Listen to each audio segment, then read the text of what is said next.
Tumekuja hapa kusimama imara pamoja na wakazi wa Mombasa na kusema kwamba zile shida ambazo ziko hapa Mombasa, sisi kama wakazi wa Mombasa pia ni Wanakenya kama Wanakenya wengine wote.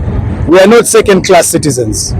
Kwa hivyo lazima hata sisi yale madai yetu na matakwa yetu yaweze kutekelezwa. Leo hii tunalilia moto energy, ambapo KPLC kila kukicha wanakata moto hapa Mombasa. Tunataka hayo yakomeshwe haraka iwezekanavyo. La pili, tunataka kuambia polisi waache kuleta vitisho kwa watu wa Mombasa. Watu wameitisha kikao hapa kuzungumza na wanahabari, kuna makosa gani? Lakini tunaona tunatumia polisi hapa kujaribu kututisha sisi ili malalamiko yetu yasiweze kusikizwa. Kwa hivyo tunawaambia polisi, sisi ni Wakenya na hatuwaogopi, na pale tunataka kuzungumza tutazungumza mambo yote yale. Ya tatu na ya mwisho ni kwa wakazi wa Mombasa na wakazi wa pwani kwa jumla.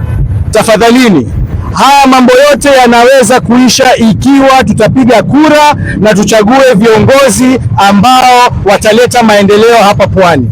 Kwa hivyo, ikiwa wewe ni kijana, ikiwa wewe ni mama, ikiwa wewe ni mzee, haujachukua kadi ya kura, tafadhali nenda uchukue kadi ya kura na uhakikishe wakati wa kupiga kura uje uchague kiongozi ambaye atashughulikia shida zetu.